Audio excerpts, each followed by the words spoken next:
"I'll do it," Lily Carter said, and her voice didn't shake, even though her hands were trembling so badly she had to press them flat against the table to hide it.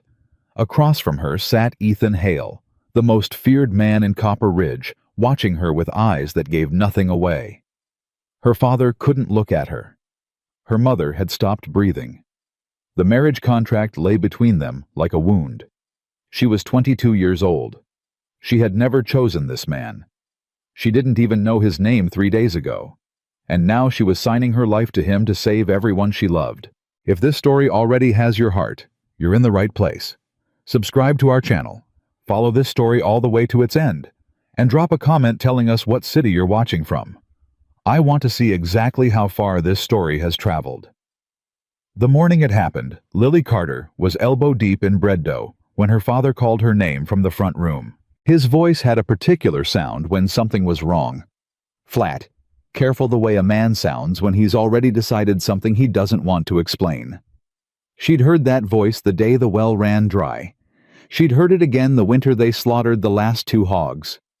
She wiped her hands on her apron and walked in, and the moment she crossed the threshold, she knew. Her father, Gerald Carter, sat at the kitchen table with his hat in his hands. He wasn't looking at her. He was studying the grain of the wood like it might offer him some kind of answer.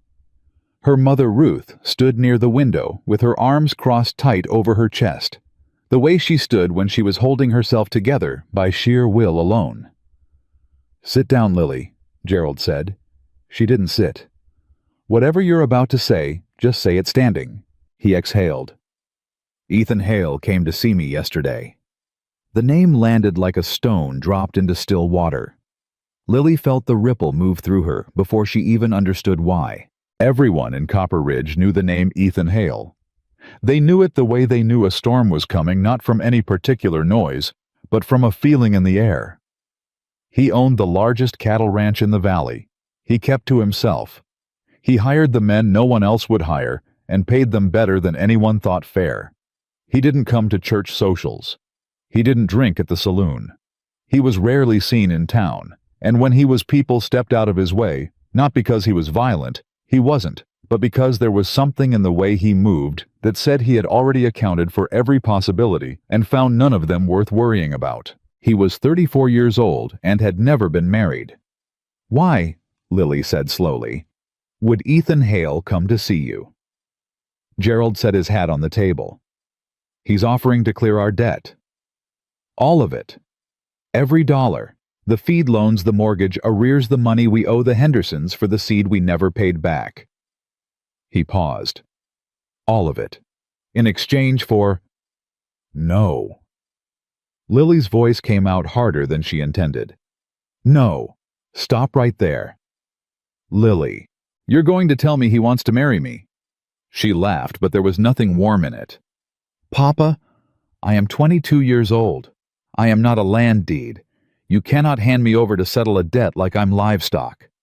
Ruth flinched at the window. Gerald didn't look up. "He's not a bad man. I don't know him. That makes him a stranger. And you want me to live with a stranger, sleep under a stranger's roof, be a stranger's wife because we couldn't keep the farm afloat through 2 bad seasons." Her voice broke on the last word, and she hated it for breaking. She pressed her lips together. "Tell me I'm wrong. Tell me that's not what this is." Gerald finally looked at her, and the expression on his face, the exhaustion in it, the shame was worse than any answer he could have spoken aloud. "Lily," Ruth said softly from the window, "if we lose the farm, your father loses everything he's worked for since before you were born. Your brothers have nowhere to go. We'll be split up across 3 different households begging for charity from people who can barely feed their own. Then we figure something else out. We've been figuring something else out for 3 years." Gerald's voice was quiet, not angry, just tired in the deepest possible way. "There's nothing left to figure." Lily stood there at the middle of that room, and the silence around her felt like a thing with weight. She could feel it pressing down on her shoulders, settling across the back of her neck. She thought about her brothers. Danny was 16, Tom was 12. She thought about her mother's hands, already roughened beyond their years, from work that never stopped. She thought about her father's posture, which had slowly curved forward over the last few seasons, like a man carrying something too heavy to set down. She turned and walked back into the kitchen. She stood at the counter with both hands flat against the wood and stared at the wall. She counted to 10, then 20. Then she stopped counting because the numbers didn't change anything. She thought, I will not do this. She thought, I cannot do this. She thought, I do not have a choice. 2 days later, Gerald Carter arranged for them to meet. It was at the Carter table, which felt deeply wrong to Lily, that this conversation should happen in the same room where they'd eaten every Christmas dinner, where her brothers had done their schoolwork, where her mother had taught her to roll pie crust at the age of 7. The room smelled like coffee and wood smoke, and something ordinary and safe. And into that room came Ethan Hale, ducking slightly under the doorframe, because he was tall enough that it was necessary. He was not what she expected. She had built him in her imagination out of shadow and rumor. She'd expected something rougher, something coarser, a man who looked like a man who'd gotten everything he had through force. Instead, he was lean and weathered, with the kind of quiet that comes from a person who doesn't speak unless they mean to. His hat came off the moment he stepped inside, which her father noticed and appreciated. She could see that. His hands were calloused from actual work. He didn't look at her like an acquisition. He looked at her like she was a person he didn't yet know and was trying to read carefully. "Miss Carter," he said. "Mr. Hale," she said back, and kept her voice level. She had practiced this. She would not cry. She would not beg. She would simply be present and see what kind of man had walked into her family's kitchen offering to purchase her future. Her parents excused themselves with an awkwardness that made Lily's jaw tighten. And then it was just the two of them. Ethan Hale sat across from her and folded his hands on the table. "I don't need you to like this," he said. She blinked. That was not where she'd expected him to start. "I imagine you've been told you don't have much of a choice," he continued. "I want to say clearly that you do. You can refuse. I won't come back, and I won't hold it against your family. This arrangement works only if you agree to it." "And if I agree," Lily said carefully, "what exactly am I agreeing to? You'd come to Hale Ranch as my wife. Your family's debts get cleared, all of them. What I need is someone who can manage the house side of the ranch. The cooking, the household accounts, the coordination with the workers' families. My foreman's wife used to handle it. She passed last winter. The operation's struggling without someone in that role." Lily watched him. "So this is a business arrangement?" "That's all it needs to be." He met her gaze steadily. "I'm not looking for something you don't want to give. I need a partner for the ranch. That's the honest truth of it." "And what about—" She stopped. She wasn't sure how to ask what she was asking. "What about the rest of it, being a wife, in full?" Something shifted in his expression, not discomfort exactly, but care. Like he understood the question and was choosing his words deliberately. "That's not part of what I'm asking for. Not unless it becomes something you choose. You'd have your own room, your own space. Whatever this turns into, it turns into slowly, or it doesn't turn into anything at all. You wouldn't be trapped." Lily said nothing. He leaned forward slightly. "I know what people say about me in town. Some of it's earned, some of it isn't. What I can tell you is that I've never raised a hand against anyone who didn't start the trouble. I pay every man on my ranch what he's owed, and I don't lie. You could be lying right now. I could be—" He agreed without offense. "That's a risk you'd be taking, same as any risk." She looked at him for a long moment. "Why me? You could have made this arrangement with any number of families." He was quiet for a beat. "Your father's a fair man. The way he's talked about you, the way he handled telling me this wasn't easy for him, that says something about the family he raised. I'd rather walk into this knowing the people are decent than knowing the land is good." He paused. "And I heard you kept the Carter farm running through most of the drought yourself, that you're not afraid of hard work." Lily looked down at her hands. "This isn't love," Ethan said. His voice was matter-of-fact, not cruel. "It's survival. I think you know that. I think you're smart enough to know it and make the decision clear-eyed." He reached for his hat. I'll leave you to think on it. There's no deadline." He was almost to the door when Lily said, "Mr. Hale." He stopped. "If I come to that ranch," she said, "and I find out any of what you told me was a lie, I will not stay quiet about it. I'll make sure every person in this valley knows exactly what kind of man you are." He turned back to look at her, and for the first time something in his face moved. Not quite a smile. Something more like recognition. "Good," he said. "Hold on to that." She told her family yes that evening. She said it the way you say a thing you've already decided when the deliberation is over, and what's left is just the act of moving forward. Her father closed his eyes when she said it. Her mother hugged her too hard and too long. Danny and Tom didn't fully understand what was happening, which was maybe a mercy.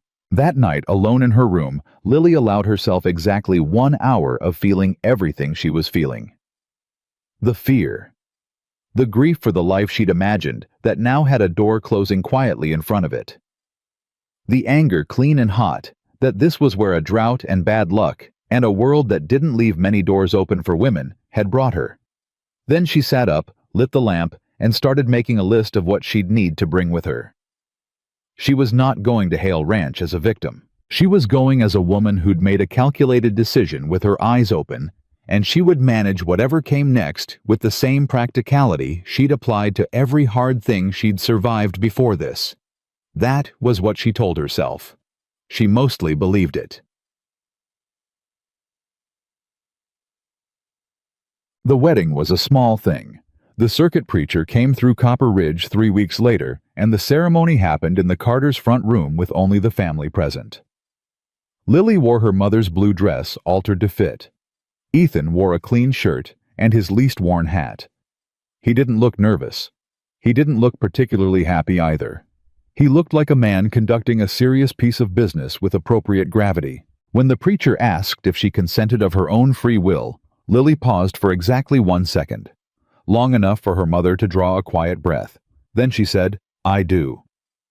Ethan's ring was plain silver.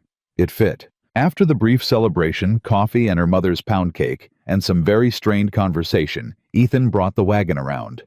Lily carried her own trunk to the door before anyone could offer to help. She kissed her mother. She hugged her brothers. She shook her father's hand because a hug would have made her cry, and she had decided she was finished crying. "You call for us if you need anything," Gerald said, gripping her hand. "I'll be all right, Papa. I know you will." He said it with so much certainty and so much guilt layered beneath it that Lily had to look away. She climbed up onto the wagon seat beside Ethan Hale, her husband, and kept her eyes on the road ahead. He flicked the reins. The horses moved. Neither of them spoke for the first mile. Then Ethan said without looking at her, "I had Mrs. Greer from next property over come in and put clean linens on your room. She left some food in the larder." "Thank you," Lily said. Another half-mile of silence. "The ranch hands know you're coming," he added. "I told them you're the mistress of the house now. Anyone who doesn't treat you with respect doesn't have a job the following morning." Lily looked at the side of his face. "You said that to them." Said it plainly. She turned back to the road. "All right," she said quietly. The wagon rolled on under a wide, indifferent sky, carrying Lily Carter, Lily Hale, now though the name felt like someone else's coat, toward a life she hadn't chosen, tended by a man she didn't know. She was frightened. She was angry. She was completely uncertain of what came next. But she had her list. She had her 2 hands and her clear eyes and 17 years of learning that hard things don't wait for you to feel ready. Whatever Hale Ranch was going to ask of her, she would answer it. She wasn't sure yet whether she would be all right. But she was sure she would not break. And for now, that was enough to move forward on. The first morning, Lily woke up at Hale Ranch. She lay still for a long moment and listened. She was waiting for something. She wasn't entirely sure what. Some sound that would tell her what kind of place this was. What kind of man ran it? What kind of life she'd walked into. Back home on the Carter farm mornings had a familiar rhythm. Her father's boots on the porch boards, her mother starting the stove. Danny arguing with Tom about whose turn it was to feed the chickens. The sounds of a family that had always been there and would always be there. Here, there was something different. Work. Not the sound of people starting their day. The sound of people already deep into one. Male voices in the yard, low and purposeful. Horses moving. A hammer striking somewhere in the distance, steady and unhurried. She could smell coffee that had already been brewing long enough to get strong. She got up. She didn't sit in her room wondering what to do with herself. That was not who she was, and she was not going to become a different person just because the walls around her had changed. She washed her face from the basin, dressed in a plain cotton dress that she could actually work in, braided her hair back, and walked out into the main house. Ethan was gone. There was a cup on the table with a note beside it, written in a hand that was careful and economical, like a man who'd had to learn to write as a practical matter, and had never developed any particular affection for the craft. Coffee's on the stove. Hands eat at 6 noon and 6. Whatever you need for the kitchen, make a list, and I'll send someone to town. E.H. Lily read it twice. Then she poured herself coffee, found the larder, found it adequately stocked, but not organized in any way that made sense to her, and spent the next 20 minutes rearranging it entirely. Then she made breakfast. Not just for herself. She made enough for 8 people because she'd counted that many men in the yard from the window. And she was the mistress of this house now, and that meant something whether anyone had asked her to prove it or not. When she carried the pan to the bunkhouse door and knocked, there was a long silence from inside. Then a man about 60 years old, with a beard like a gray thicket, opened the door and stared at her. "Ma'am." "Breakfast," she said. "Come get it while it's warm." His name was Cord. He was the foreman, a man who had worked for Ethan Hale for 11 years, and who looked at Lily with an expression she couldn't entirely decipher, not unfriendly, but watchful. Like he was waiting to see what category she fit into before he committed to an opinion. The other hands were younger. Most of them were polite in the slightly stiff way of men who'd been told to be polite, and were actively remembering that instruction. One of them, a boy barely old enough to shave named Will, thanked her twice and then turned red about it. None of them mentioned Ethan. She didn't ask. She didn't see Ethan until the evening. She'd spent the day learning the house, which was larger than she'd expected, and not as rough as she'd anticipated, but clearly had been managed by someone who valued function over comfort, and hadn't thought much about the difference between a home and a working shelter. There were no curtains on most of the windows. The dining table had a crack in it that hadn't been repaired. The kitchen had good equipment, but it was stored badly, as if whoever had last organized it had done so in a hurry and never come back to finish the job. Lily noted all of it and didn't say anything. She cleaned what needed cleaning. She found linens in a chest and made the main room somewhat less bare. She was not redecorating. She was making the place functional, which was different. She had dinner on the table at 6. Ethan came in through the back door exactly at the hour which told her he was a man who kept to a schedule. He stopped in the doorway when he saw the table set properly plates, not just a pot left on the stove and something crossed his face that she couldn't name. "You didn't have to cook for me," he said. "You have to eat," Lily said. "So do I. It doesn't make sense to cook twice." He sat down. She sat across from him. And they ate the first meal of their marriage in a silence that was not exactly comfortable, but was not hostile either. It was the silence of two people being careful with each other, which was at least honest. Halfway through, he said, "The hands said you brought them breakfast." "I made enough." Seemed wasteful not to. He looked up from his plate. "That's above what I asked of you." "I know." She met his eyes. "I don't do things by halves, Mr. Hale. If I'm managing this household, I'm managing it properly." He held her gaze for a moment. "Ethan," he said. "What?" "My name. Ethan." He went back to his food. "Mr. Hale was my father." Lily looked at him across the table, this quiet and contained man who had upended her entire life with an offer of money and a plain silver ring. "All right," she said. "Ethan." Neither of them said anything else for the rest of the meal, but when he stood to take his plate to the sink, he carried hers too. She noticed that. The days settled into a shape that was, if not comfortable, at least navigable. Lily learned the ranch the way she learned most things, by paying attention and asking precise questions when she needed to, rather than waiting for someone to explain things she could figure out herself. She learned which hands had wives and children living on the outer parcels of the property. She learned that two of those wives, Clara Marsh and a woman named B. Rollins, had been largely isolated since the previous housekeeper died because no one had thought to maintain the connections. She started visiting them. Clara had a baby with a persistent cough, and Lily had enough knowledge of simple remedies from her mother to help with that. B was lonely in the specific way of a woman whose husband worked 18-hour days and who had no one to talk to. Lily had conversation to offer, and she gave it freely. Word came back to Ethan through Cord. It always seemed to come back through Cord that the ranch wives were calling the new Mrs. Hale the best thing to happen to the property in years. Ethan said nothing about this to Lily directly.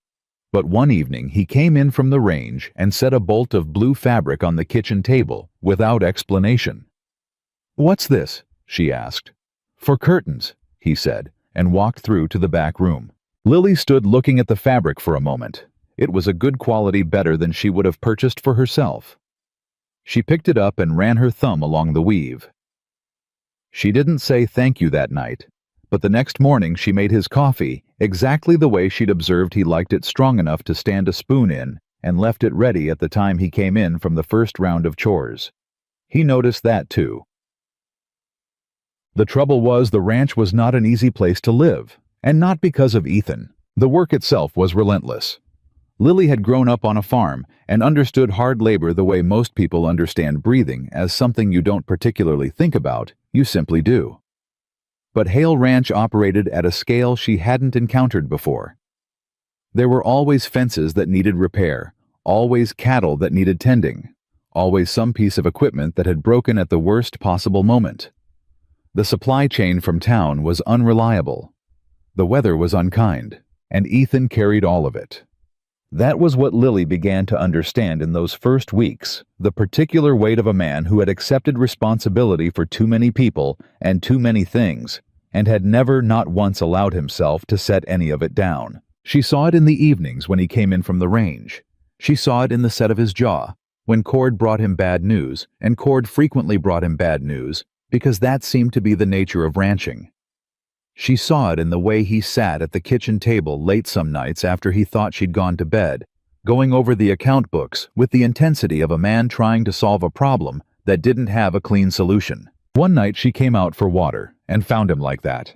He looked up, and for just a moment, before he put the careful, contained expression back in place, she saw exhaustion in his face so complete it looked like a kind of grief. "Go to bed," she said quietly. "Books aren't balanced. They'll still be unbalanced in the morning. Go to bed." He looked at her with an odd expression, like the instruction surprised him, like he'd forgotten what it felt like to have someone tell him to take care of himself. He closed the books. He didn't say anything, but he went. 3 weeks into her life at Hale Ranch, Lily broke the kitchen stove, not on purpose. She was trying to fix a problem with the draft that had been making the oven run uneven, and she went about it too aggressively with a wrench she probably shouldn't have been using, and something gave way that shouldn't have given way. She stared at the result for a long moment. Then she went to the barn where Cord was working and asked without particular shame if he had any experience with cast iron stoves. Cord blinked at her. "Beg pardon, ma'am. I may have made the stove situation worse," she said. "I need someone who knows what they're looking at."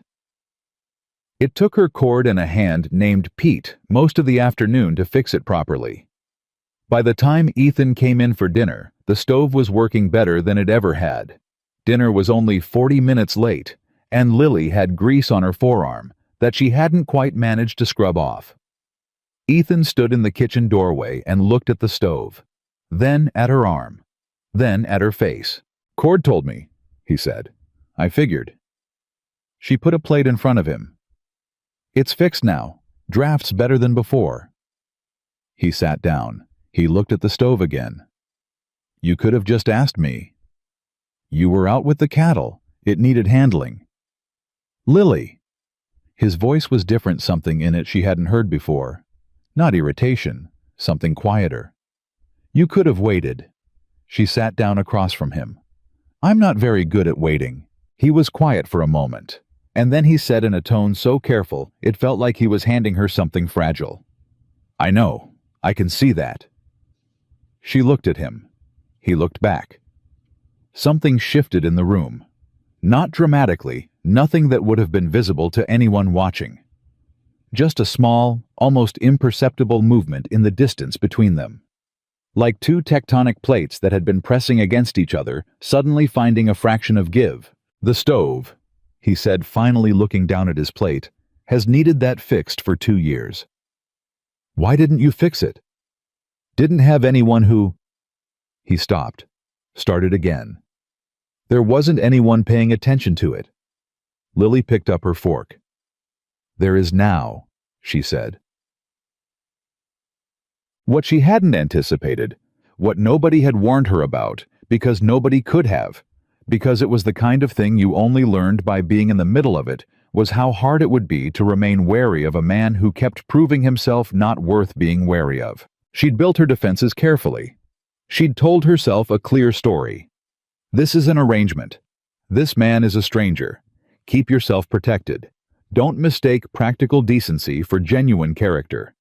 The story was safe. The story made sense. The problem was, Ethan Hale kept not fitting the story. There was the matter of Bobby Reeves. Bobby was one of the younger hands, 20 years old, fast with a rope and slow with numbers. In his second month on the ranch, he'd made an expensive mistake, a miscount on the supply order that had cost the operation real money at a time when real money was something they didn't have to spare. Cord came to Ethan with the tally. Lily happened to be in the kitchen, and the office window was open, and she was not particularly trying to overhear. She heard Ethan say, "Walk me through how it happened." She heard Bobby explain it, stumbling, clearly terrified, and Ethan listened without interrupting. Then Ethan said, "All right, you're going to personally verify every order for the next 6 months. You're going to learn those numbers until they're automatic. And you're going to talk to Cord at the end of every week so we can catch it if it happens again." Bobby said in a small voice, "You're not letting me go. You made a mistake, not a habit. There's a difference." A pause. "Don't make it a habit." Lily stood in the kitchen and looked at the wall. She thought about the foremen she'd seen on neighboring farms growing up, the ones who fired a man for a single bad day and never thought twice about it. She thought about the stories you heard in a frontier town about how men with power used it. She thought about how Ethan Hale had just given a frightened 20-year-old a path forward instead of a door. She went back to her bread dough. She didn't say anything to Ethan about it that evening, but she stopped being quite so careful about keeping her defenses reinforced. The night that changed things, really changed them, in a way she couldn't walk back from, was a Thursday in late October. A storm came in fast the way they did in that part of Texas without the courtesy of much warning. Lily had been helping B. Rollins with a quilt on the far end of the property, and nearly didn't make it back to the main house before the sky opened up entirely. She ran the last quarter mile and arrived soaked to the bone, and went directly to change and dry off, assuming Ethan and the hands were managing the livestock. But when she came back through the main room, she realized Ethan hadn't come in. She asked Cord, who was dripping in the doorway. "Where is he?" "Barn," Cord said. "Mare's bad. She took a fall in the south pasture before the storm hit. Boss has been with her since mid-afternoon." "How bad?" Cord's expression answered before his mouth did. "Bad enough." Lily didn't deliberate. She took the lamp from the hook and walked to the barn. She found Ethan on his knees in the straw beside the horse, a gray mare she'd heard him call Sadie, one of the original Hale Ranch horses, which meant she'd been on this property longer than Lily had been alive. Sadie was down and laboring, and even Lily could see it was serious. Ethan had his hand on the animal's neck. He was talking to her in a voice so low Lily couldn't hear the words, just the sound of them, steady, patient, the way you talk to something that is frightened and in pain. He didn't look up when Lily came in. She sat down on the other side of Sadie and set the lamp where it would do the most good, and she didn't say anything, because there was nothing useful to say. She simply stayed. An hour passed, then another. Ethan never moved away, never lost patience, never let frustration enter his voice. He stayed present with the animal the way that very few people knew how to be present with anything completely without reservation, without calculating what it cost. Sadie didn't make it. It happened quietly as those things do, and when it was over, Ethan sat back on his heels and put his hands on his knees and looked at the ground. He didn't speak. The silence in the barn was very complete. Lily stayed where she was. After a long while, she said, "I'm sorry." He exhaled. "She was 17 years old. She was the first horse I bought when I took over this place." "I know." She didn't know, but she understood the shape of what he was saying. "I should have been faster getting her in before the storm." "You couldn't have known it would come in that hard." He was quiet, and then he said something she didn't expect. "I hate losing things." It was such a simple thing to say. Such a bare, human thing. There was no performance in it, no attempt to manage how it sounded. It was just the truth of him said plainly to a woman who'd been his wife for less than a month. Lily looked at him across the still form of the horse he'd loved enough to stay with until the very end, and she thought, there it is. There is who this man is. Not the feared rancher, not the silent, contained force that the valley had built its stories around. Just a man who hated losing things and stayed with them until he couldn't anymore. "Come inside," she said. "I'll make coffee." He got to his feet slowly, like a man carrying something heavy. He looked at her, and the expression on his face was one she hadn't seen before. Not gratitude exactly, but something close to it, layered under something that looked like surprise. Like he hadn't expected company in a hard moment. Like he'd gotten so accustomed to handling hard moments alone that being accompanied in one felt like a new country. "Lily," he said. "Come inside, Ethan," she said again, and walked toward the barn door. He followed. She made the coffee, and he sat at the kitchen table, and neither of them said much of anything. But they sat there together for the better part of an hour, the lamp burning low between them, the storm working itself out against the windows. And Lily understood that something had passed between them in that barn that had nothing to do with debt or arrangements or a contract signed with a shaking hand. She didn't have a name for it yet. But she didn't push it away. And when she finally said goodnight and went to her room, she lay in the dark and listened to the storm and thought about a man who had stayed all night with a dying horse because he refused to let anything suffer alone. She thought about what kind of person did that. She thought about what kind of person she had assumed he was. She thought about how rarely those two things turned out to be the same. The morning after Sadie died, Ethan was up before dawn. Lily heard him. She'd been sleeping lightly the way she always did in unfamiliar seasons. Not quite restless, but close to the surface, and she heard his boots on the floor, heard the back door open and close with its particular sound, the hinges he kept meaning to oil. She lay still for a moment and listened to the quiet he left behind. Then she got up and started the stove. When he came back in 2 hours later, there was breakfast on the table and coffee that was still hot. He stopped in the doorway and looked at it, then at her. She was already eating. "You didn't have to get up," he said. "I was awake." She didn't look up from her plate. "Sit down." He sat. He ate. He didn't say anything about the night before, and neither did she. That was not avoidance, it was something more like respect. Some things didn't need to be processed out loud to count, but something had shifted.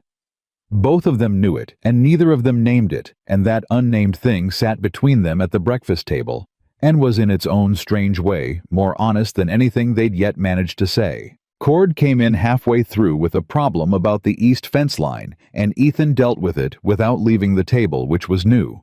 He'd always taken those conversations to the yard before, like he'd been keeping the business of the ranch away from her compartmentalized, as though she were a guest who shouldn't be burdened with the actual work of the place. This time, he stayed, and when Cord finished explaining the situation, Ethan glanced at Lily almost without meaning to, and she said without being asked, "How much fencing would you need?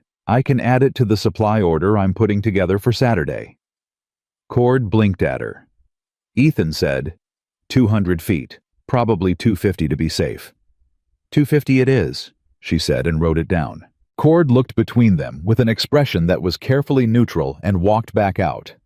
Lily heard him chuckling quietly somewhere around the corner of the house, but she chose not to acknowledge that.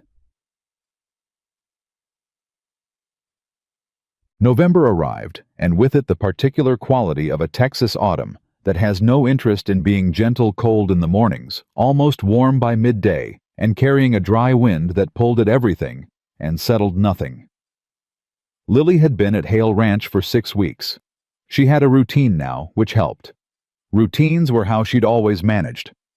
Hard things give the days enough structure, and the hard parts fit inside the structure and become manageable. She visited Clara Marsh on Tuesdays. The baby's cough had cleared completely. Clara had started calling her Lily instead of Mrs. Hale, which felt like a promotion of some kind. She did the household accounts on Fridays, which had previously been done sporadically by Ethan, between everything else he carried, resulting in a system that was technically functional and practically maddening. She reorganized it. Within 3 weeks, she'd found 2 invoices that had been paid twice and recovered the difference from the supply merchant in town without drama. When she told Ethan about it over dinner, he stared at her for a moment. He just gave it back. I showed him the records. He didn't have much choice. She picked up her coffee. You've been overcharged on grain for probably 2 years. I'm going to renegotiate the contract in January. Ethan set down his fork. Lily. What? I didn't ask you to do that. I know. She met his eyes. Do you want me to stop? He looked at her for a long moment. Something moved behind his eyes that she was beginning to recognize the careful recalibration of a man who'd spent a long time accounting for everything himself and was slowly, reluctantly learning that he didn't have to. No, he said. I don't want you to stop.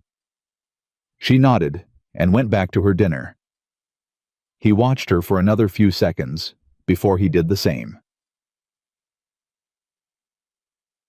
The first time she heard someone in town talk about Ethan Hale, it cracked the whole picture she'd been building open and showed her something underneath she hadn't expected.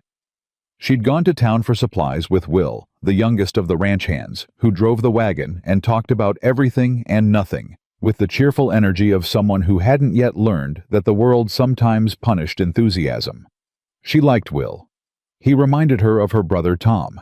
At the dry goods store, she overheard 2 women talking near the fabric bolts. They didn't see her behind the shelving. Heard Ethan Hale got himself a wife, one of them said. Carter girl. Family's been struggling for years. Sold her off, did they? That's the word. Poor thing. They say he's cold as iron. Doesn't talk, doesn't. He helped the Finley family, said the second woman quieter. When their barn burned last spring, sent 4 of his men over for a week and didn't charge a cent. That doesn't mean he's... And the Garza boys. When their father was sick and couldn't work the harvest, Hale sent men to finish it for them. Anonymously. Garza didn't even know who did it for 3 months. A pause. Well, said the first woman, a little deflated. He still doesn't come to church. Some people don't need an audience for their decency. Lily stood very still behind the shelf of flour and sugar and stared at the middle distance. She thought about Ethan going over the account books late at night. She thought about Bobby Reeves and the careful mercy of a second chance. She thought about 4 men sent to rebuild a stranger's barn without expectation of recognition. She bought her supplies, thanked the store clerk, and climbed back onto the wagon beside Will. You all right, Mrs. Hale? Will asked. Fine, she said. Drive. She spent the ride back turning over what she'd heard. Not shocked by it exactly, she'd been watching Ethan long enough to know he wasn't the man the rumors made him, but struck by the sheer scale of a generosity that had never once announced itself. He hadn't told her about the Finley barn. He hadn't told her about the Garza harvest. She would have bet everything she owned that he hadn't told anyone. He was not feared because he was hard. He was feared because he didn't need anything from anyone, and people who don't need anything from you are harder to understand than people who do. Joe. She confronted him about it that evening. Not confronted, that was the wrong word. She brought it up directly the way she brought up most things. "I heard something in town today," she said, setting his coffee down. He looked up from the ledger he was reviewing. "What did you hear?" "About the Finley barn and the Garza harvest." He went back to the ledger. "People in town talk too much." "Ethan." He didn't answer. "Why didn't you tell me?" "Because it doesn't need telling." He turned a page. "It needed doing. It got done." Lily sat down across from him and looked at this man, her husband still largely a stranger, and simultaneously someone she was beginning to feel she understood at some fundamental level better than she'd understood most people she'd known her whole life. "You do this regularly." "I have resources. Some people don't. That's arithmetic, not charity." "That's not what most people with resources think." He looked up at that, met her eyes. And the expression on his face was something she'd started to catalog, the one that appeared when she said something that landed somewhere real, that got past the wall he kept between himself and most of the world. "Maybe," he said. "Most people don't." She held his gaze. "Were you always like this, or did something make you this way?" A long pause. The lamp between them burned steady.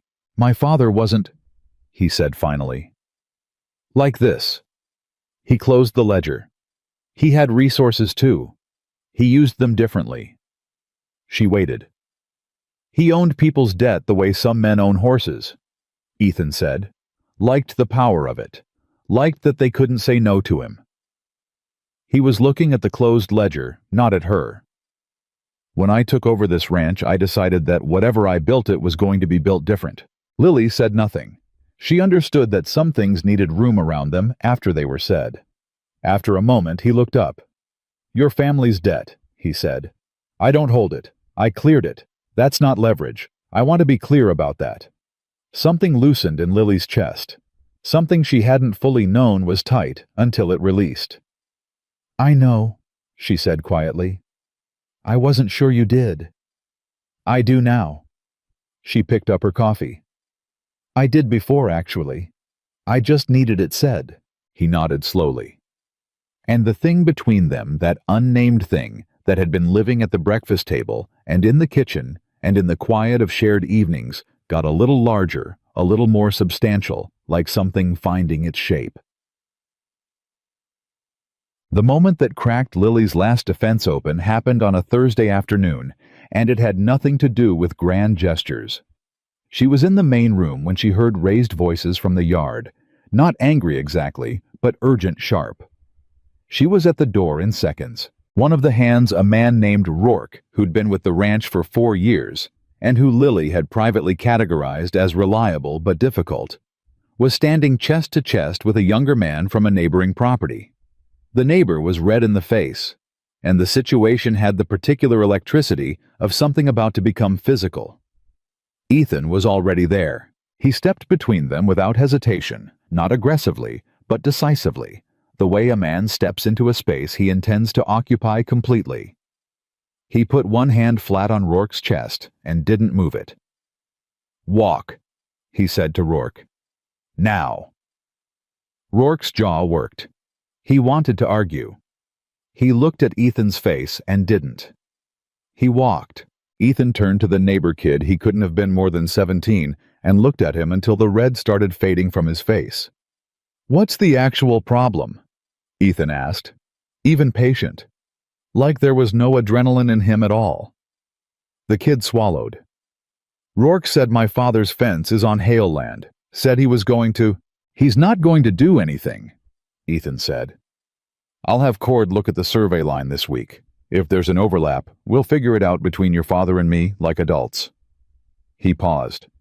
"You ride home and tell your father to expect my visit Saturday." The kid nodded, swallowed again, said "Yes, sir," with such transparent relief that Lily felt something squeeze in her chest. After he rode off, Ethan turned and saw her standing at the door. She didn't say anything. He came toward the house, and when he reached the door, she stepped aside to let him in. He stopped beside her close enough that she could have reached out and touched his arm and said quietly, Survey line's probably fine. Rourke just has a temper. Are you going to deal with Rourke? I already did.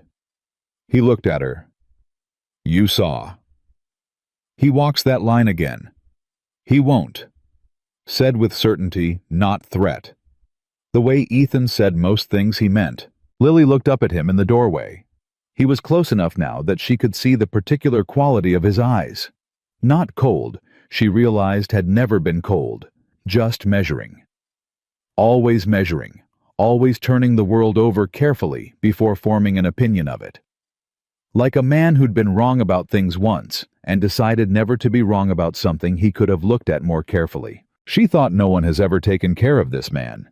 He has spent his entire adult life being the person who takes care of everything and everyone, and it has never once occurred to anyone to ask if he needs looking after too. She thought that is the loneliest thing I've ever understood about another person. She stepped back into the kitchen. Sit down, she said. I'll put lunch together. I've got to get back out. You can get back out in 20 minutes. Her voice was firm, not unkind. Sit down, Ethan. He looked at her, and then he sat down, and the look on his face when he did the slight, barely visible easing in his shoulders, the almost imperceptible exhale, was the truest thing she'd seen from him yet. 3 days later, she found out what Victor Hargrove was. She didn't hear it from Ethan. She heard it from B. Rollins, who had heard it from her husband, who'd been in the saloon on Wednesday evening when 2 of Hargrove's men came in and started talking in the particular way men talk when they want to be overheard. B was not a woman who alarmed easily. She'd been born on the frontier and raised on its particular brand of hard truth. When she showed up at the main house with tight lines around her mouth and her hands not quite still, Lily knew before she opened her mouth that it was serious. Victor Hargrove's been telling people in town that Ethan forced the marriage. B said without preamble that your family was coerced, that you had no choice in it. Lily felt her jaw tighten. That's not true. I know it isn't. But Hargrove's not interested in true. He's been saying it to anyone who'll listen, and some people are. B pressed her lips together.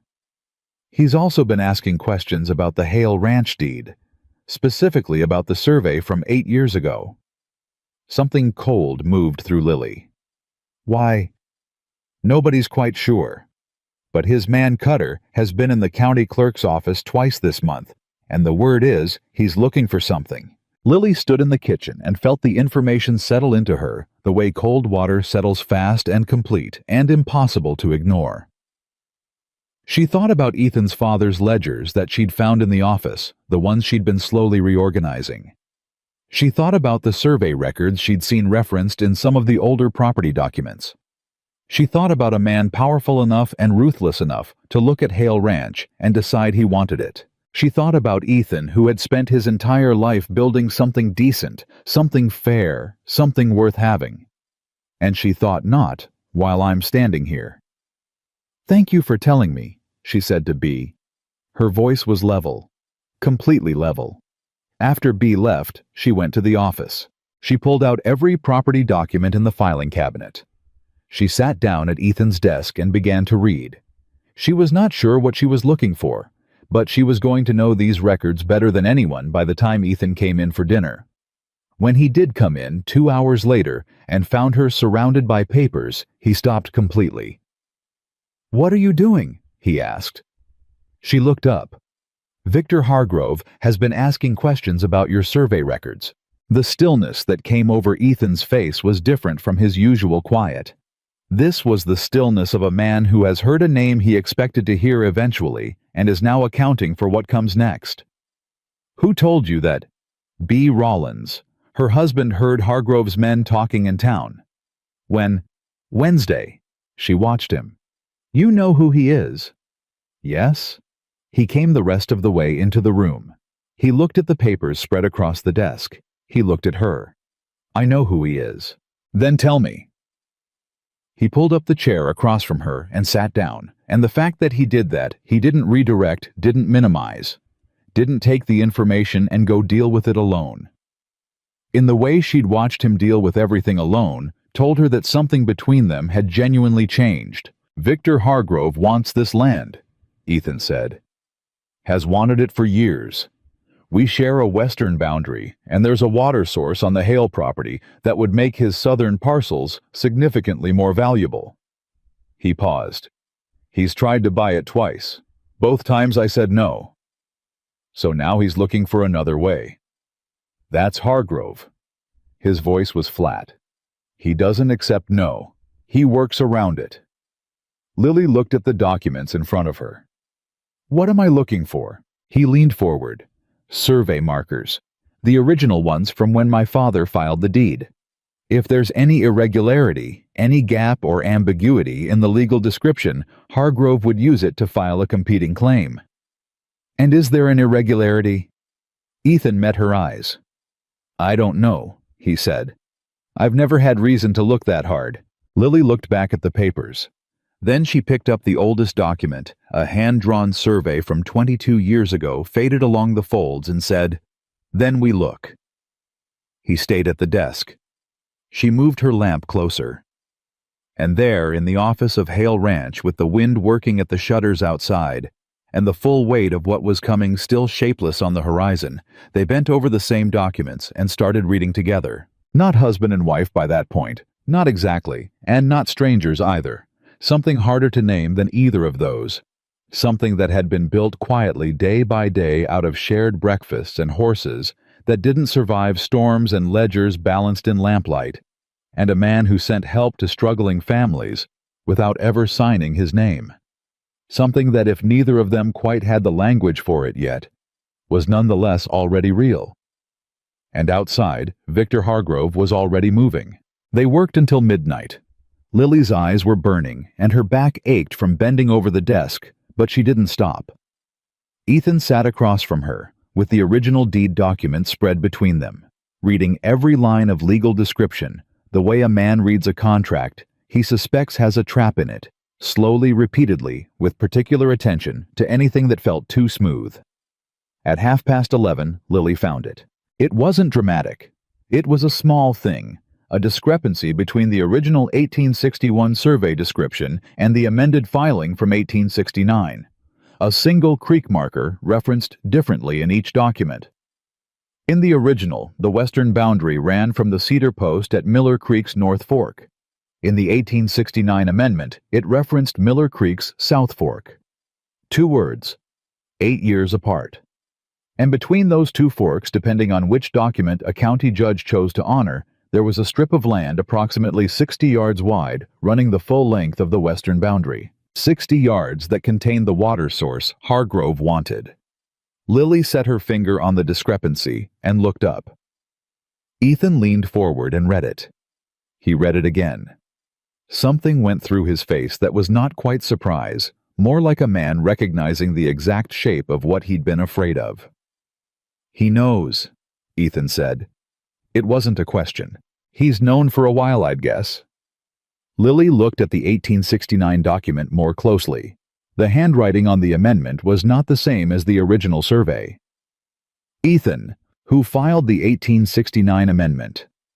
He took the paper from her, looked at the bottom, read the county clerk's name, and went very still. "Amos Cutter," he said quietly. "Hargrove's man Cutter, who's been in the clerk's office. His uncle." Ethan set the paper down. Amos Cutter was the county clerk in 1869. He retired 2 years later. Hargrove's man is his nephew. He stood up from the desk and put his hands on the back of the chair, and Lily watched the pieces assembling behind his eyes. This was set up 20 years ago, before Hargrove even knew he'd want this land. His family has been building leverage points across the county for decades. The room felt colder. "He's not looking for something," Lily said. "He already knows exactly what's there. He's been waiting for the right moment to use it. And now he's decided the moment is right." Ethan's jaw was hard. "He's been buying up land to the south all year. He needs the water to make it viable. Without it, he's overstretched. So he needs you to fail or surrender." "Yes." Lily looked at the documents on the desk. Then she looked at her husband standing in lamplight with the full weight of a 20-year-old trap closing around what he'd spent his life building, and she felt something she hadn't expected to feel. Not fear, not helplessness, but anger. Clean, precise, purposeful anger. "We need a lawyer," she said. "It's late." "Not tonight. Tomorrow morning, first thing." She began organizing the documents into a careful order. "And we need to make copies of both these filings before anything else happens to them." Ethan watched her hands moving over the papers. "Lily." "What?" "You said we." She looked up, met his eyes. "Yes," she said without hesitation and without explanation. He held her gaze for a moment that lasted just long enough to mean something. Then he reached across and took half the documents to organize alongside her. The lawyer's name was Thomas Aldridge, and he operated out of a narrow office above the feed store in Copper Ridge. He was 60 years old, had been practicing in the county for 35 years, and had the particular quality of a man who had heard every kind of trouble and remained unimpressed by it. Lily liked him immediately. He read both survey documents 3 times, while Ethan and Lily sat across his desk. He set them down. He picked them up again. He set them down a second time and removed his glasses and said, "Well." "Well," Ethan said. "The 1869 amendment is irregular," Aldridge said. "I can see that without a detailed examination. The question is whether it's irregularity born of clerical error or intent." He tapped the paper. "Amos Cutter was the clerk that year. I knew Amos. He was not a careless man." "Meaning?" Lily said. "Meaning if there's an error in this document, it was put there deliberately." He looked at them over his folded glasses. "Which is a serious allegation." "We're not making an allegation," Lily said. "We're asking what our position is legally if Hargrove files a competing claim based on this amendment." Aldridge considered. "Your position depends on what the original survey can establish. The 1861 document predates the amendment by 8 years. If it was properly filed and has not been superseded by anything other than this amendment, which itself may be fraudulent, you have a strong argument for the original boundary description. And if Hargrove's already filed something..." Aldridge's expression shifted almost imperceptibly. "Has he?" Ethan leaned forward. "Has he?" Aldridge opened his desk drawer and pulled out a sheet of paper. He set it on the desk. "A claim was filed with the county recorder 4 days ago. Hargrove is asserting legal right to the 60-yard western strip of Hale property based on the 1869 boundary amendment." He paused. "I received a copy as a matter of professional courtesy this morning." The silence in the room had weight. "He moved fast," Lily said. "He's been ready for a while," Ethan said. His voice was level, but his hand on the desk edge had gone white at the knuckles. "He waited until he thought I was distracted." Lily thought he thought a new wife would distract you. He timed this deliberately. She didn't say it aloud, but she saw from Ethan's expression that he'd already arrived at the same conclusion. "What do we do?" she asked Aldridge. "You file a counter-claim today. You preserve these documents, both of them under my care. And then you find me evidence of the 1869 amendment's irregularity, because right now we have circumstantial suspicion, and that is not enough for a judge." He looked at Ethan. "Do you have any other records from that period? Your father's correspondence. Business documents from the early years of the property." Ethan thought for a moment. "There are boxes in the ranch office, old files. I haven't been through all of them." "Get through them," Aldridge said. "Today." They rode back to the ranch in a focused silence, the kind that isn't empty but full. Both of them thinking hard, both of them carrying the same urgency. Cord was in the yard when they returned. He read their faces with the accuracy of a man who'd spent 11 years learning to read Ethan Hale's expressions, and he said without being asked, "What do you need?" "Nobody goes near the office," Ethan said. "Nobody in or out without me or Lily present." Cord didn't ask why. "Done," he said. They went through the old files together. There were 4 wooden crates of them stacked against the wall, and they smelled of dust and old paper, and the particular mustiness of time. Lily took 2 crates, and Ethan took 2, and they sat on opposite sides of the desk and worked through them with the systematic speed of people operating under a deadline. An hour passed, then 2. Lily found cattle purchase records from the 1860s correspondence with suppliers' early bank documents. Ethan found his father's personal letters, which he set aside with a carefully neutral expression that Lily understood meant he would deal with those later and alone. Then at the bottom of the 3rd crate, Lily's hands found a folded envelope. The paper was brittle at the creases. It was addressed to Ethan's father in a hand she didn't recognize. The return mark was a county surveyor's stamp. She opened it carefully. Inside was a letter dated March 1869. She read the first paragraph. Then she read it again. Ethan. Something in her voice brought him across the desk immediately. She handed him the letter. He read it standing, and she watched his face as he did. Watched the progression from focused reading to recognition to something that lived between rage and relief. His jaw was tight. His eyes moved to the end of the letter, then back to the top. The letter was from the original county surveyor, a man named Holt, to Ethan's father.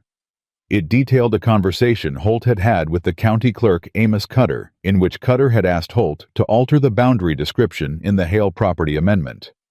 Holt had refused. He'd written to Ethan's father to warn him.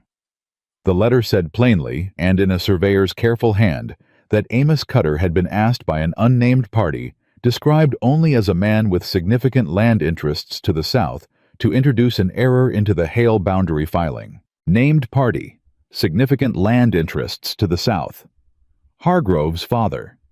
This had been attempted 20 years before Victor Hargrove picked it up and carried it forward. The Hargrove family had been trying to take this land since before Ethan was old enough to own it. He didn't tell you, Lily said quietly. Your father never told you about this. Ethan set the letter on the desk with the precision of a man being very careful not to put his fist through something. No, he said. He didn't. Maybe he thought Cutter backed down. Maybe he thought it was settled. Maybe. The word came out stripped down to its smallest possible meaning. Lily picked up the letter again. This is what Aldridge needs. This isn't admissible by itself. It's one man's account of a private conversation. It corroborates everything else. The original survey, the irregular amendment, the Cutter family connection to Hargrove. She looked at him. It's a pattern. Aldridge said evidence of irregularity, not a signed confession. Ethan stared at the letter. Then he looked at her. When did you learn to think like a lawyer? I learned to think like a woman who's had to argue for things her whole life. She said it without bitterness, just fact. Come on, we need to take this to Aldridge today. I would. They made it back to Aldridge's office by late afternoon. Aldridge read the Holt letter with the careful speed of a man who understood immediately what he was looking at. He set it on the desk.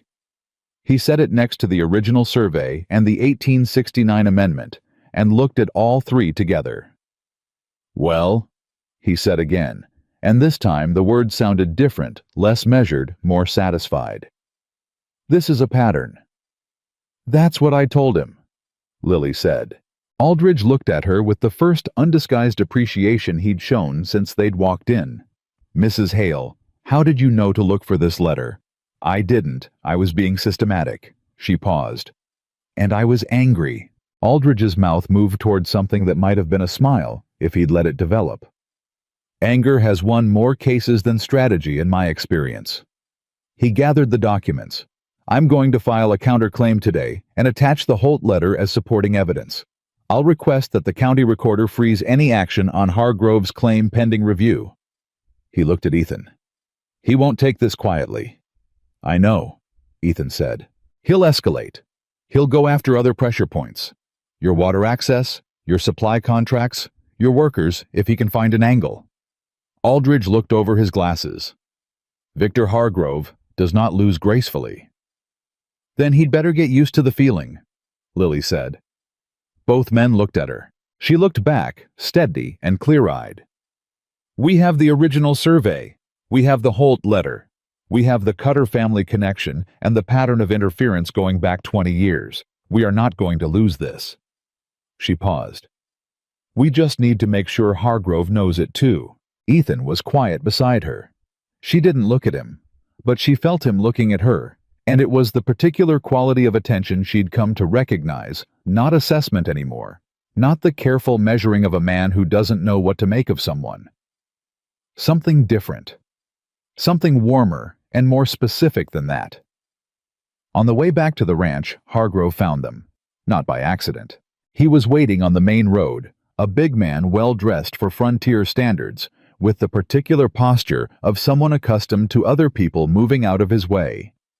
He had 2 men with him on horseback. He rode forward when he saw Ethan's wagon and positioned himself in the road. Ethan pulled up the horses and said nothing. Hargrove looked at them both with the expression of a man who's already decided how a conversation ends. "Hale," he said. "I've been trying to reach you." "I know," Ethan said. "I've been busy." Hargrove's eyes moved to Lily.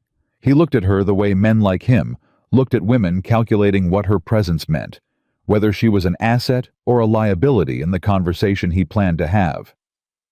"I'd prefer to discuss this man to man." "My wife," Ethan said, "is not going anywhere."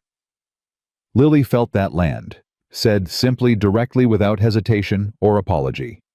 "My wife is not going anywhere." Hargrove's jaw shifted. "I'm prepared to make you a fair offer for the Western Strip. More than fair. It resolves the legal question cleanly and—" "There's no legal question," Ethan said. "The 1869 amendment is fraudulent.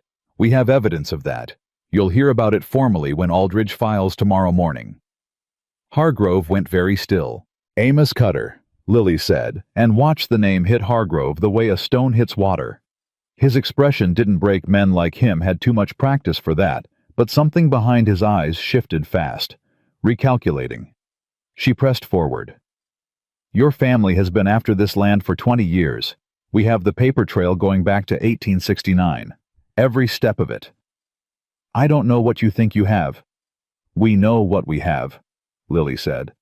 "And so do you." Hargrove looked at Ethan.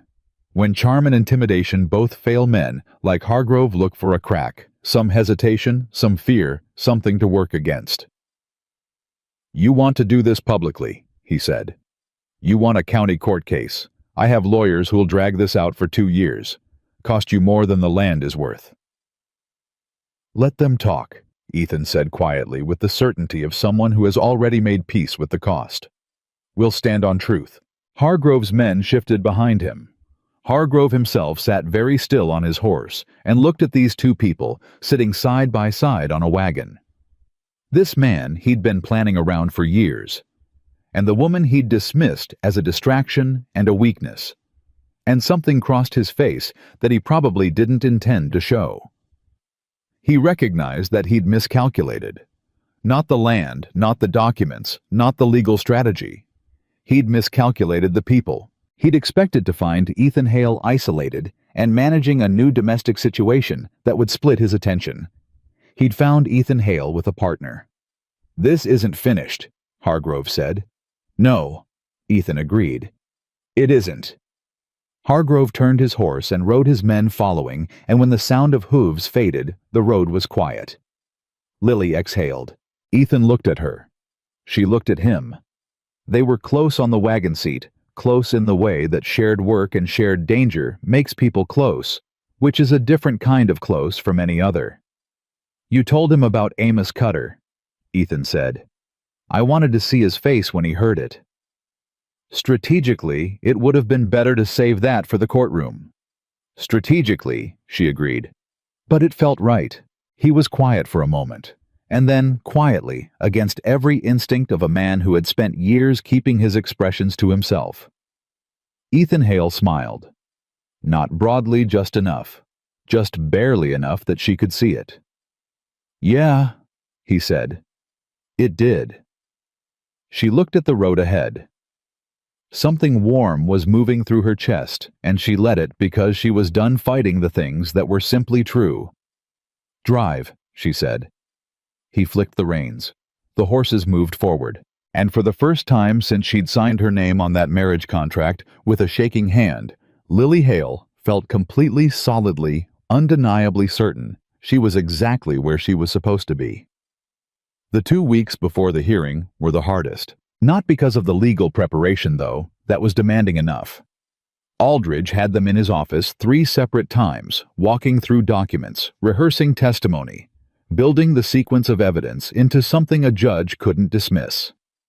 Not because of the ranch work, which continued at its usual relentless pace, regardless of what was happening in courtrooms and lawyers' offices.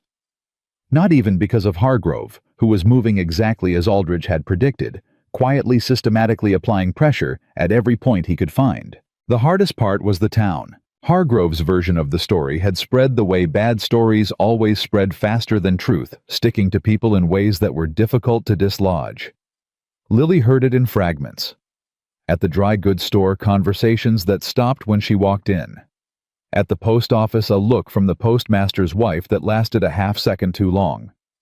The story Hargrove was circulating was precise and poisonous. Lily Carter had been sold by her family to settle a debt. Ethan Hale had used financial coercion to force a marriage. The whole arrangement was exploitation dressed as necessity. The cruelest part was how close to the surface of truth it sat. Close enough that people who didn't know them could believe it. Lily walked through town with her spine straight and her expression even, and she did not defend herself to anyone who hadn't asked for the truth, because she had learned young that defending yourself to people who have already decided is a waste of breath that could be used better elsewhere. But it cost her.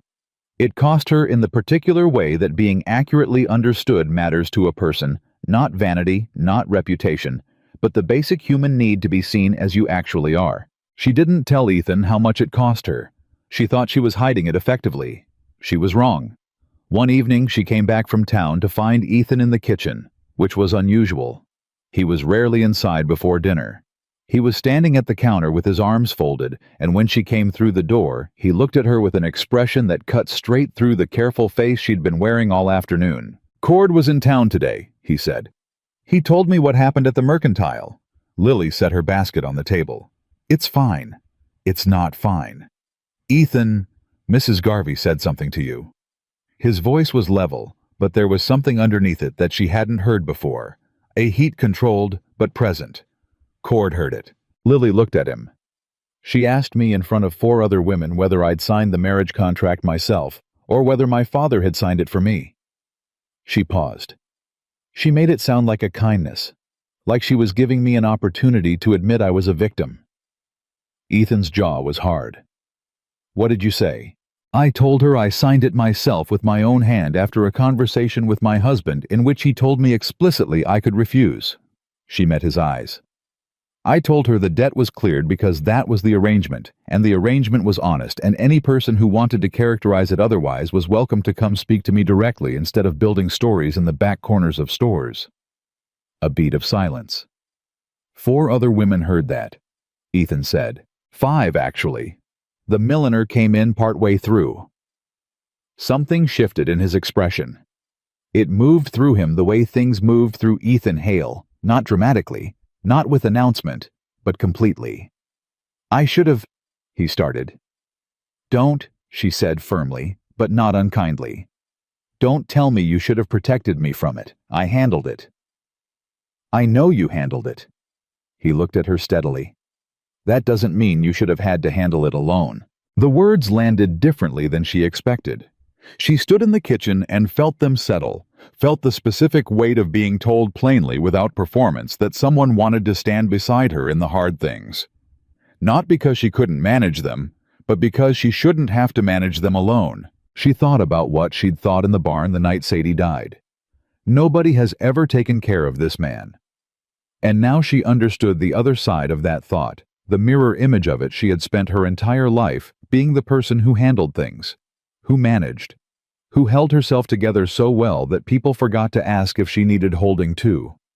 "I know," she said quietly.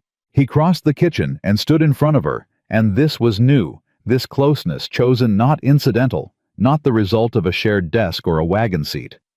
He reached out and tucked a strand of hair back from her face with 2 fingers, the gesture so careful it almost wasn't there.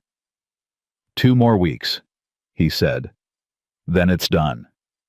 She looked up at him. And if the judge doesn't rule our way, he will. But if he doesn't, then we appeal, Ethan said. And we keep appealing. And Hargrove spends every dollar he was going to make off that water source on lawyers, and so do we, and eventually one of us runs out. He paused. It won't be us. She believed him. Not because she had to, not because the alternative was too frightening. Because she'd watched this man for 2 months and understood that when Ethan Hale said something simply and without decoration, he meant it in the deepest possible way. All right, she said. He dropped his hand, stepped back. Dinner's not going to make itself, he said, and the moment passed into the ordinary, which was somehow exactly right. 4 days before the hearing, Hargrove made his last move. It came through the bank. Aldridge sent a message by Ryder on a Tuesday morning. Lily got it first, since Ethan was out on the range, and she read it standing in the yard with the autumn wind pulling at her collar. The message was brief and precise. Hargrove had approached the Copper Ridge Savings Bank and purchased the note on a small loan Ethan's father had taken out 15 years ago. The loan had been largely repaid. The remaining balance was modest. But Hargrove had bought it and was now calling it due in full immediately on a technicality buried in the original loan language. The amount wasn't catastrophic. But it was time to land 1 week before a court hearing when every resource was already stretched and the psychological pressure of the moment was at its highest. Lily read the message twice.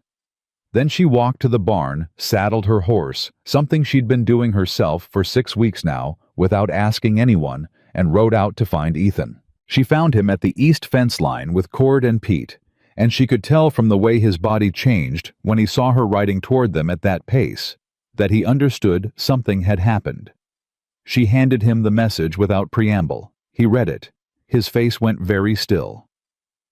Cord, who had not read it, but who could read. Ethan Hale said, "How bad?" "Manageable," Lily said before Ethan could answer. Both men looked at her. "The amount is manageable. We have the reserves from the grain contract we renegotiated in October. It wipes most of that out, but we have enough to cover it and still function." She looked at Ethan. "I checked the account books this morning." Ethan looked at the message in his hand, then at her. "When did you check them this morning?" "Before you were up." She held his gaze. "I've been checking them every week. You know that." He was quiet for a moment. Then something moved through him. Not defeat, which was what Hargrove had been hoping for, but something harder and more determined than that. "He wants us rattled," Ethan said. "He wants us going into that courtroom rattled." "I know what he wants," Lily said. "We're not going to give it to him." Cord looked between them with an expression he didn't bother to conceal anymore. Something between respect and deep satisfaction. The look of a man watching something work out that he'd hoped would work out. "I'll ride to town and sort the bank today," he offered. "I'll do it," Lily said. "I have other business there anyway."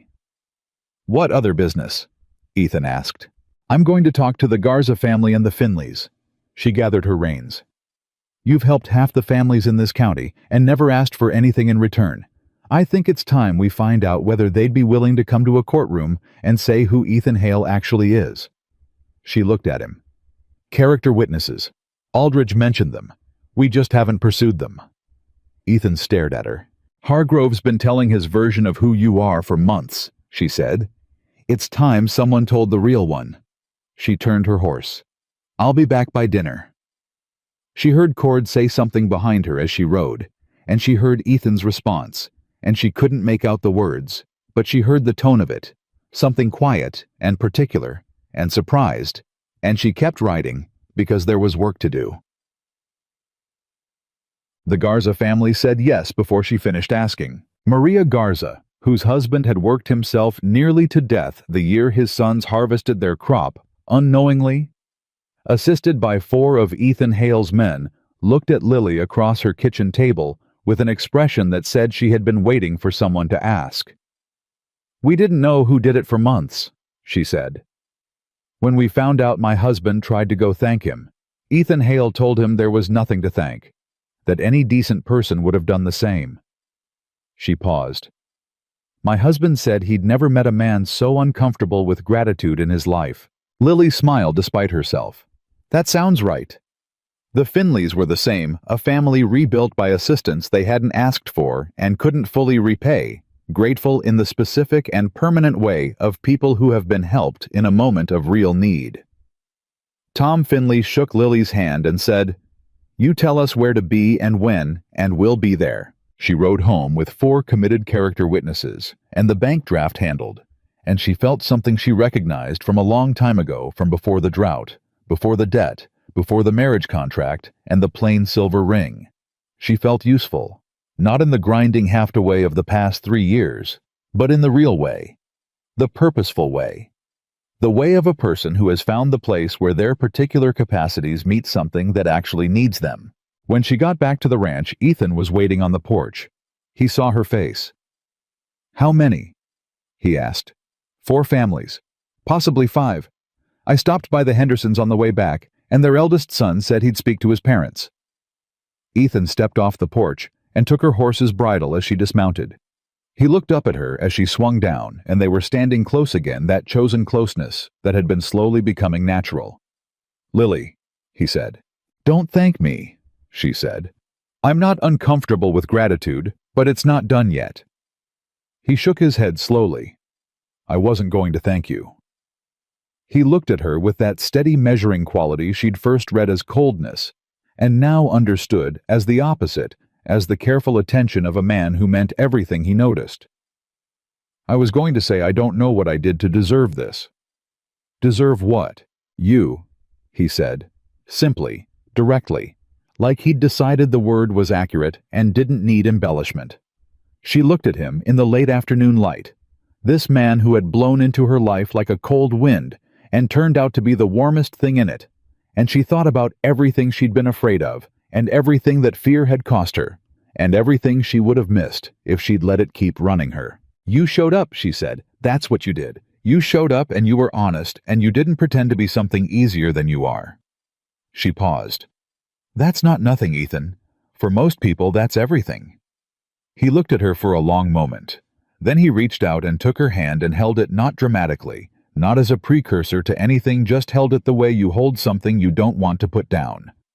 She let him. The morning of the hearing, Copper Ridge was cold and bright and more crowded than Lily expected. She understood why when they arrived at the courthouse. Word had moved through the county the way things move in small places, faster than fire and more completely. The Garzas were there, the Finleys, the Hendersons, all 3 of them. Clara Marsh with her husband, who Lily had never met, but who shook Ethan's hand with the directness of someone who has decided to be here. B. Rollins, who had come alone because her husband was working, but had dressed in her best and stood straight. Bobby Reeves, the young hand who'd made the costly supply error and been given a second chance, stood near the back in a clean shirt that was slightly too large for him, having come on his own, uninvited. Ethan saw Bobby and stopped walking. Bobby looked at the ground. "Figured you might need people to say what kind of man you are," he said. "I got something to say on that subject if it helps." Ethan was quiet for a moment. "It helps," he said. They went inside. Hargrove was already there, flanked by 2 lawyers from a firm in San Antonio, men with city suits, and the particular confidence of people paid to win. He looked at Lily when she came in, and his expression was carefully arranged, professionally neutral. She looked back at him without arrangement of any kind. The judge was a man named Whitmore, who had been on the Copper Ridge bench for 12 years, and whose face gave nothing away, which Aldridge had said was a good sign. Bad judges showed you what they thought before you'd finished arguing. Good ones made you earn it. Aldridge was brilliant. Lily had thought he was capable. She hadn't understood the degree of it until she watched him lay out the case, methodical, precise, each piece of evidence placed with the care of a man building something that cannot be shaken. The original 1861 survey, the 1869 amendment, the handwriting discrepancy, the Cutter family connection, And then with careful and deliberate weight, the Holt letter. The surveyor's 1869 warning to Ethan's father, documenting the attempted interference with the boundary filing describing the unnamed party with significant land interests to the south. Hargrove's lawyers objected to the Holt letter twice. Whitmore overruled them both times. When Hargrove's team presented their case, Lily listened with the particular attention of someone who has read all the same documents from the other side. They were good.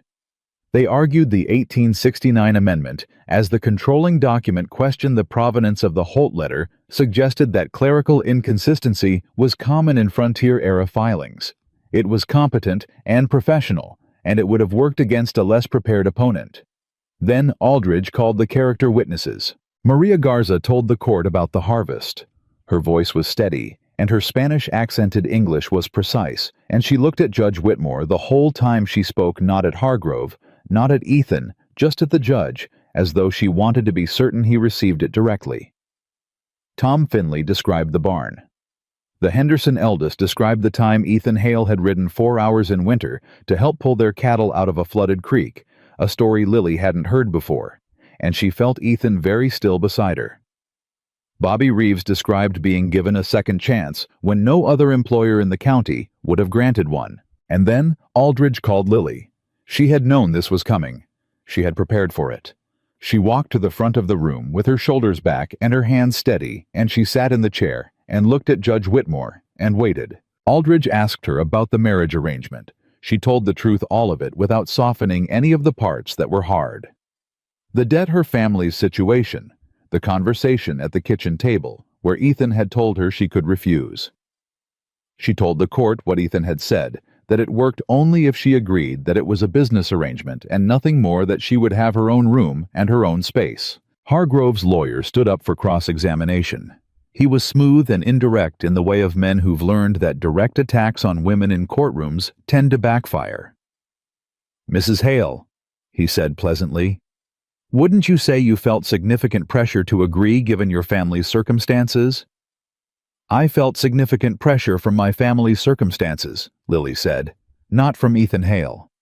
But the offer itself was a form of pressure. Without it, we would have found another way." She looked at the lawyer steadily. "I agreed to this marriage because after speaking with my husband, I determined he was an honest man, making an honest offer. I have not found any evidence since then that I was wrong." She paused one beat. "I have found considerable evidence that I was right." The lawyer tried 2 more approaches. She answered both with the same quality, not aggressive, not defensive, simply accurate. He sat down. When she returned to her seat, Ethan's hand found hers under the table and stayed there. She didn't look at him. She looked at Judge Whitmore. The judge called a recess. The recess lasted 40 minutes, which Aldridge said was a good sign, and which felt to Lily like 40 years. She sat in the hallway with Ethan beside her, and the ranch families ranged around them in the particular solidarity of people who have chosen a side and committed to it. Cord paced at the end of the hall. Bobby Reeves sat on the floor with his back against the wall and his hat in his hands. Nobody talked much. At one point Ethan said quietly, "Whatever he rules, he's going to rule for us," Lily said. "You can't know that." "No." She looked at him. "But I know we told the truth, and I know every person in that courtroom knows it." She paused. "That has to count for something." He looked at her for a long moment, and then he said in a voice so quiet only she could hear it, "I never meant for you to stay. When I made that arrangement, I told myself it was practical, that you'd manage the house, and I'd clear your family's debt, and it would be a fair exchange." He looked at their joined hands. "I didn't expect you to be. I didn't plan for you." She looked at him. "I know," she said. "That's why I did." He lifted his eyes to hers. "Stay," she said clearly. "That's why I stayed. Not because of the debt or the contract, or because I didn't have somewhere else to go." She held his gaze without flinching. "Because you're the most honest person I've ever met, and you show up for things, and you don't quit on anything that's worth not quitting on." She paused. "That's why. Ethan Hale, who had never in Lily's experience been without words when he needed them, said nothing. He just looked at her with something in his face that was so unguarded and so complete that she had to look away first, because it felt like looking directly at something too bright. She looked at the courthouse door. He held her hand. They waited. Judge Whitmore ruled in 43 minutes. The 1869 amendment was found to be procedurally irregular, based on the documented testimony of Surveyor Holt, and corroborated by the handwriting analysis Aldridge had commissioned from a document examiner in Austin. The original 1861 boundary description was reinstated as the controlling legal document. Hargrove's claim was dismissed. The water source, the 60-yard strip, the western boundary, all of it confirmed as Hale property. Hargrove stood when the ruling was read. His face was controlled, but his hands, Lily noticed, were not. He said something to his lawyer in a low voice. His lawyer put a hand on his arm. They left without speaking to anyone. The courtroom was not loud the way you might expect. The families from the valley were not the celebrating loudly type. What happened instead was quieter and more real. Cord shaking Ethan's hand with both of his. Maria Garza hugging Lily with the fierceness of a woman who means a hug completely. Bobby Reeves in the back pressing his lips together and looking at the ceiling for a moment before he pulled himself together. Aldridge leaned in and said quietly to Ethan and Lily together, "The pattern of interference will likely be referred to the State Attorney General. The Cutter family connection, the fraudulent amendment that doesn't end here." He paused. "You may have to testify again." "We'll be there," Lily said. Ethan looked at her. "We'll be there," he agreed. The drive home was different from every drive they'd taken before. The urgency was gone. The weight of the thing they'd been carrying. The legal threat, the documents, the pressure from Hargrove, the 2 weeks of preparation that had consumed every available hour was gone. And what was left in the absence of it was something lighter and more permanent. They drove in silence for a while, which was its own kind of conversation between them now. Then Ethan said, "The ranch is going to need new fencing on the south pasture before winter." Lily looked at the road ahead. "I know. I put it in the supply order." "You put it in before or after you were organizing character witnesses and handling the bank?" "During," she said. He was quiet.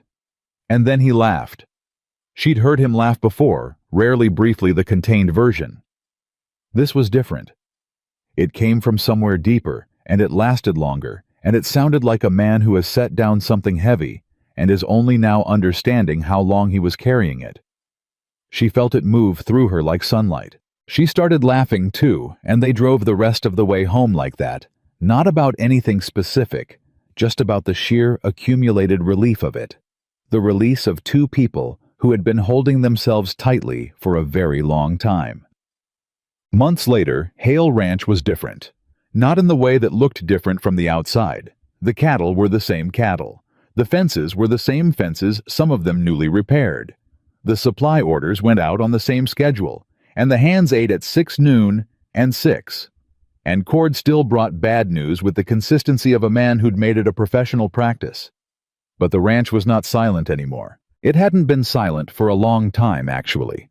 Not since a young woman had arrived with a trunk she carried herself, and an arrangement she'd agreed to with clear eyes, and had proceeded to rearrange the larder feed 8 men without being asked, and refuse at every possible turn to be anything less than exactly who she was. On a morning in early spring, Lily walked the south pasture beside Ethan. The new fencing was up. The grass was coming back after a long winter. She could hear Will singing something badly and incorrectly to himself near the barn, and the sound of it made her smile. Ethan glanced at her. "What?" "Nothing." She shook her head. "Just this." He understood. She could tell he understood without her having to be more specific, which was one of the things about Ethan Hale that she'd stopped being surprised by and started being simply grateful for. He stopped walking. She stopped beside him. "You were never part of the arrangement," he said, quietly, the way he said things he meant most. "I want you to know that. Whatever I told myself at the beginning about practicality, it was wrong. You were never a transaction. You were never part of what I was trying to solve." He looked at her. "You became something I didn't know I was missing." Lily looked at this man who had waited up when she was late back from town, who carried her opinion in his decisions without being asked, who had never once in 6 months of marriage made her feel like anything less than a full person with full standing in her own life. "I know," she said softly. "I became part of the life." He reached out and took her hand, and they stood in the morning of the south pasture with the Texas wind moving through everything around them, and Lily thought about a girl who had signed a contract with a shaking hand and called it survival. She thought about what it had become instead. Not survival, not an arrangement, not a practical solution to a desperate problem, a life. A real and particular and chosen life built from scratch in a place she hadn't planned to be beside a man she hadn't planned to love. She had been afraid. She had been angry. She had been so certain that circumstances had taken everything from her. And instead, on the other side of fear, on the other side of anger, on the other side of every hard morning and every silent dinner and every moment she had refused to break, she had found something no arrangement could have guaranteed and no debt could have purchased. She had found someone worth staying for. And she had been brave enough, just barely, just enough to stay. That was not luck. That was not survival. That was two people choosing each other one honest day at a time, and that was the only way love that lasts has ever been built.